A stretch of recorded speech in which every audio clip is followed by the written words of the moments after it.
ଜାତୀୟ ଶିକ୍ଷାନୀତି 2020 ଅନୁସାରେ ଶିଶୁ ବାଟିକା ଓ ପ୍ରାଥମିକ ଶିକ୍ଷାକୁ ସୁଦୃଢ଼ କରିବା ଉଦ୍ଦେଶ୍ୟରେ କଳାହାଣ୍ଡି ଜିଲ୍ଲାସ୍ତରୀୟ ପ୍ରବେଶ ଉତ୍ସବ ଓ ଖଡ଼ିଛୁଆଁ 2025 ଆୟୋଜିତ ହୋଇଯାଇଛି।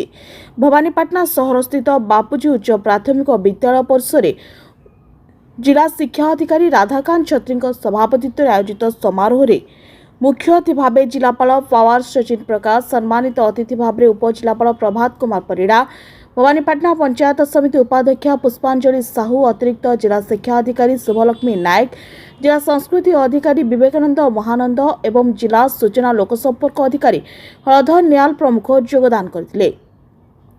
भवानीपाटना गोष्ठी शिक्षा अधिकारी आचार्य सवर स्वागत भाषण अतिथि पर्याय प्रदान करथिबा बेले समग्र शिक्षा कलाहांडीर शैक्षिक संयोजिका श्रद्धांजलि दास धन्यवाद अर्पण करथिले। मंच परिचालना करथिले शिक्षक डिलेश्वर राणा। एही अवसर में बापूजी उच्च प्राथमिक विद्यालय शिशु बाटिका और प्रथम श्रेणी 21 जन छात्र छात्री नाम लेखाइथिले। नूतन छात्र छात्री को फूल और तिलक दे स्वागत करा जायतिबा बेले जिलापाल सेमानकु सरकार प्रदत्त किट बंटन करथिले। छात्र छात्री मानक द्वारा साक्षरता संख्या गान और सृजन स्टल प्रदर्शित होइतिला। जिलापाल द्वारा सचेतनता रथर शुभारंभ करा जायतिला।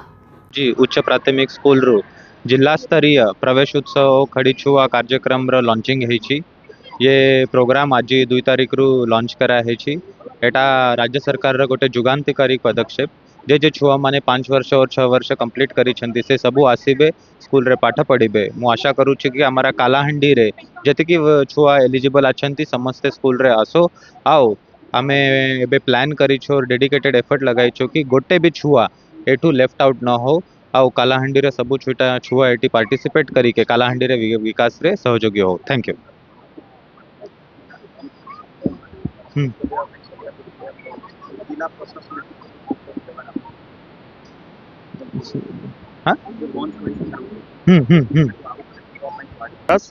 आज दिन एप्रिल 2 तारीख रु आमर राज्य सारा ता सहित आमर कलाहांडी जिलार समस्त विद्यालय आज खणिछुआ दिवस एवं प्रवेश उत्सव कार्यक्रम अनुष्ठित होउछि। एटा आमर जिला स्तर कार्यक्रम आज आम यही बापूजी उच्च प्राथमिक विद्यालय अनुष्ठित करोछु। माननीय जिलापाल महोदय मुख्य अतिथि थिले, ये तो अन्य अतिथि महोदय थिले। समस्त छात्र छात्री माने आसी नाम एठी लेखेबे एवं यहाँ आमर पेरेंट्स बा गार्डियन को अनुरोध जे कौन से पिला तार 5 वर्ष हेले अपन एवं 6 वर्ष हेले विद्यालय नाम लिखबे यह उद्देश्य।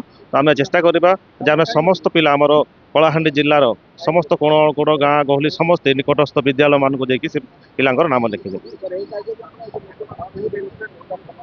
निश्चित रूप से एटा नूतन शिक्षा नीति आमर 2020 बेस्ट होइछि। तो ता आधार जो आमर नेशनल एजुकेशन पॉलिसी जो आमर